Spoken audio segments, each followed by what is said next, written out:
परिणाम निकलेगा ये तो मैं नहीं कह सकता, लेकिन तीसरा विकल्प जरूर होगा।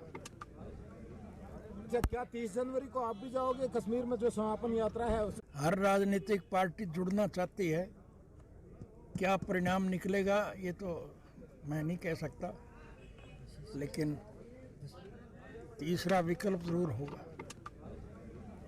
क्या 30 जनवरी को आप भी जाओगे कश्मीर में जो समापन यात्रा है सभी विपक्षी पार्टियों को खड़गे ने बुलाया है? नहीं, मैं तो नहीं जा पाऊंगा।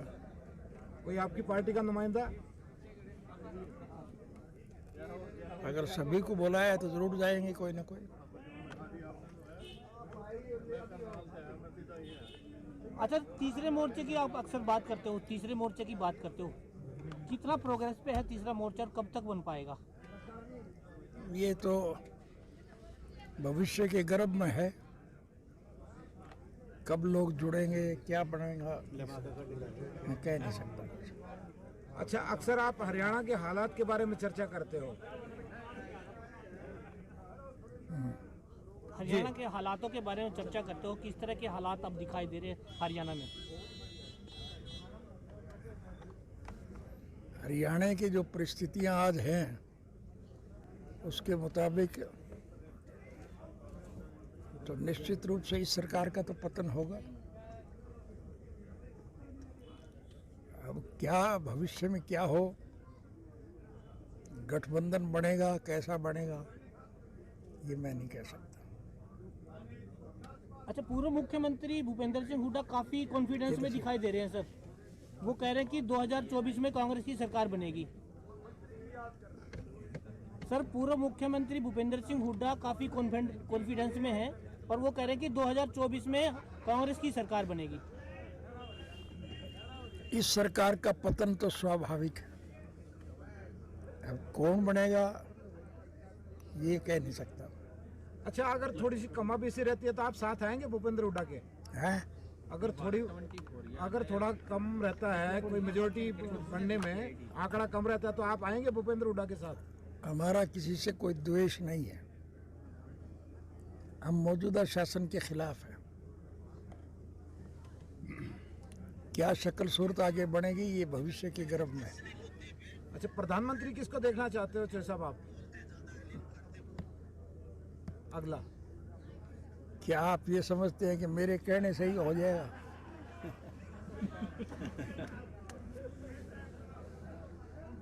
चौधरी देवीलाल ने हमेशा किंग बनाए हैं और आप भी उसी के पथ पर चले हैं। इसके देखिए इधर से लेना होगा, इधर से ही लेना होगा। अच्छा सर, अभय सिंह चौटाला यात्रा कर रहे हैं, क्या हरियाणा में बदलाव होगा? निश्चित रूप से हरियाणा में तो बदलाव होगा ही होगा। 104वीं जयंती थी, उसके उपलक्ष्य में आए हैं।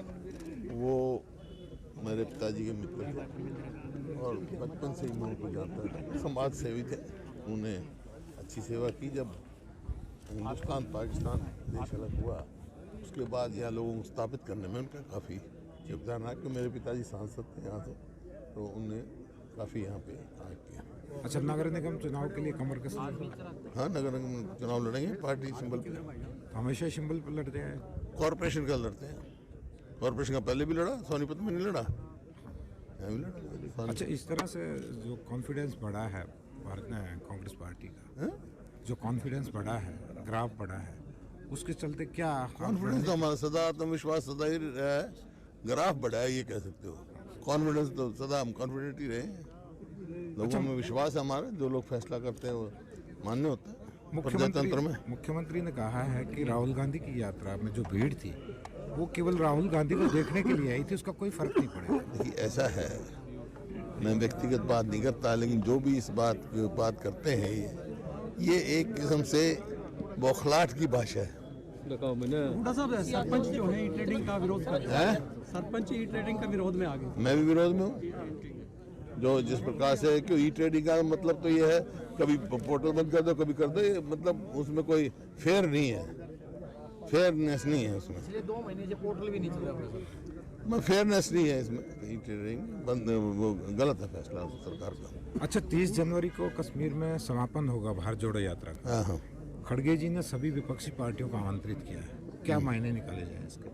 ये भी सब देश जो है, जैसा कहा गया है, जो मकसद है यात्रा का कोई वोट लेने का नहीं है, मकसद है देश को एक और मजबूत बनाने का, सब भाईचारा फैलाने का और महंगाई और बेरोजगारी के खिलाफ एक होना चाहिए।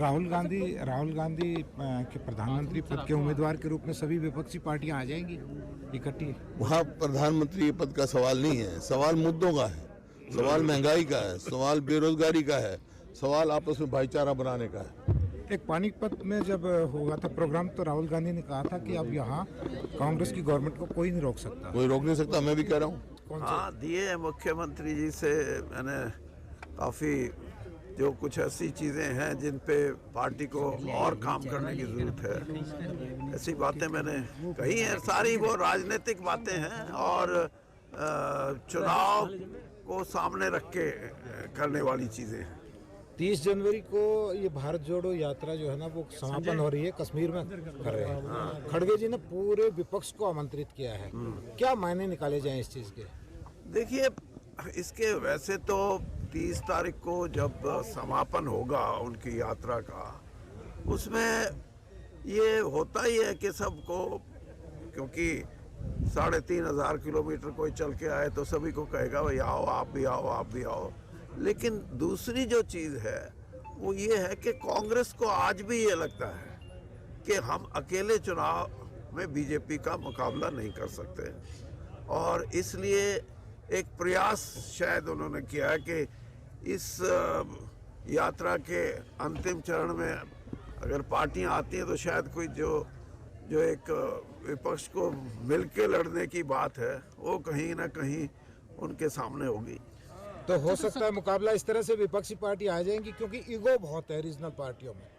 रीजनल पार्टियों की ईगो की बात नहीं है, रीजनल पार्टियों का अपना एक एजेंडा होता है जो राष्ट्रव्यापी एजेंडे का हिस्सा नहीं होता, क्योंकि रीजनल पार्टियों में जो वोटर की एस्पिरेशन है उनको स्वाभाविक रूप से अगर स्वीकार कोई करता है तो वो रीजनल पार्टी ज़्यादा कर सकती हैं। लेकिन राष्ट्रव्यापी जो समस्याएं हैं या राष्ट्र के निर्माण की जो बातें हैं, वो मैं हमेशा ये कहता हूँ कि वो राष्ट्रीय दल ही सोच सकते हैं, क्योंकि उसी परिप्रेक्ष्य में राष्ट्रीय दल की जिम्मेवारी भी होती है। अच्छा, मार्च में आप कार्यक्रम कर रहे हैं, क्या कुछ क्या है उसका उद्देश्य? मार्च का कार्यक्रम तो मैं बता चुका हूँ वैसे, लेकिन मैं फिर भी ये कहूँगा कि 75-76 साल हो गए देश को आज़ाद हुए। कुछ ऐसी मूलभूत समस्याएं हैं जो आज़ादी से पहले भी थी, अब भी हैं, चाहे वो बेरोजगारी है, चाहे वो भूखमरी है, चाहे वो भ्रष्टाचार है, चाहे वो गरीबी है। ये कुछ ऐसे विषय हैं जिन पे मैं ये तो नहीं कहता कि किसी सरकार ने काम नहीं किया। जो भी सरकार आई, चाहे केंद्र में आई, चाहे हमारे हरियाणा में आई, या जब हम हरियाणा से पहले पंजाब का हिस्सा थे, तो इन समस्याओं को निपटाने के लिए, इनका निदान करने के लिए बातें हुई और काम भी हुए। लेकिन अभी भी वो समस्या यों की यों मुँह बाए खड़ी हैं। और मैं ये समझता हूँ, प्रधानमंत्री जी ने खुद जैसे कहा है कि जय जवान जय किसान और जय विज्ञान के साथ जय अनुसंधान जोड़ दिया, तो मैं उस अनुसंधान को लेके कुछ ऐसे मुद्दे जिनका मैंने अभी जिक्र किया, उन पर नए तरीके से क्या अनुसंधान के माध्यम से उनको मूल रूप से खत्म करने के लिए, जड़ से मिटाने के लिए, गरीबी को जड़ से मिटाने के लिए, भूखमरी को जड़ से मिटाने के लिए, ये कुछ ऐसी चीज़ें हैं जिन पे मैं 23 मार्च को शहीदी दिवस पे लोगों के विचार जान के अपने विचारों से और इन समस्याओं के समाधान में जो कोई अर्थशास्त्री है, कोई कृषि का अर्थशास्त्री है, कोई विदेश नीति का एक्सपर्ट है, इन सब से सलाह करके कुछ ऐसी चीज़ें जो मेरे जहन में भी हैं और काफ़ी हैं, उन पे क्या हो सकता है जिसको हम अनुसंधान के माध्यम से ये कहें कि ये कर लो भले आदमियों, अगर ये चीज़ें मिटानी है तो। आपके दृष्टिगत हरियाणा सरकार को कितने नंबर देंगे आज? नंबरों में मैं विश्वास नहीं करता, और मैंने आपको पहले भी बता दिया था, ये पूछने की बात ही नहीं है। हरियाणा में अगर नंबर लेने या देने हैं ना, या आपने पूछना है तो इलेक्शन से 6 महीने पहले पूछना। अच्छा, एक सवाल हो रहा है। राहुल गांधी ये कह रहे हैं कि राहुल गांधी का विजन बहुत अच्छा है निस्बत के मोदी, हालांकि वो अपनी बातों को एक्सप्रेस नहीं कर पाते। आपने तो कांग्रेस में जिया है, कांग्रेस के साथ रहे हैं, क्या लगता है? क्या हरियाणा में कांग्रेस को इस यात्रा से कितना लाभ हुआ? एक पूछ लो। वो बताओ राहुल गांधी वाला। देखिए, राहुल गांधी का ये जो प्रयास है, इसमें उन्होंने अपने आप को भी कुछ इम्प्रूव किया है, इसमें कोई दो राय नहीं। इम्प्रूव जो आप पूछ रहे थे वो, कि दूसरी बात ये है कि कांग्रेस सिकुड़ती हुई पार्टी थी, और जिसका मैं ये कहूँ कि देश की सबसे पुरानी पार्टी, और सिकुड़ के वो अपना जो नेशनल कैरेक्टर था वो भी खतरे में पड़ गया था। तो राहुल गांधी की ये यात्रा इसी बात का प्रतीक है कि एक प्रयास किया जा रहा है कि कांग्रेस पार्टी एक पैन इंडिया पार्टी बरकरार रहे। बाकी मैंने जैसे शुरू में कहा, कांग्रेस पार्टी की आज ये तो स्थिति नहीं है कि वो बीजेपी से अकेला मुकाबला करे। हुड्डा तो बहुत कॉन्फिडेंट है, भूपेंद्र हुड्डा तो बहुत कॉन्फिडेंट है। भूपेंद्र हुड्डा कॉन्फिडेंट तो हर कोई होगा, जो राजनीति में कोई ये थोड़ा कहता है कि मैं तो कॉन्फिडेंट नहीं। ही विल से कि गवर्नमेंट आएगी कांग्रेस की आएगी जब ना। मैं ये कहूँ कि भूपेंद्र हुड्डा कॉन्फिडेंट, उस छोटा कांग्रेस का वर्कर भी आप किसी पार्टी के साथ है तो इसीलिए है ना कि उसकी सरकार आएगी। तो इसलिए ये कहना कोई शुरू कर दे ना जी मेरा तो बट्टा बैठ गया। अच्छा, बीजेपी या कांग्रेस 24 में, बीजेपी या कांग्रेस हरियाणा में? हरियाणा में आपके अनुभव से मैंने आपको नंबर, हरियाणा में मैंने आपको नंबर पे जवाब दे दिया। प्रेडिक्शन क्या है? मैंने नंबर पे जवाब दे दिया। मैं प्रेडिक्शन भी 6 महीने पहले करूंगा, और वो यूं कि यूं ठीक ना जाए तो मेरे को पकड़ लेना। आज मैं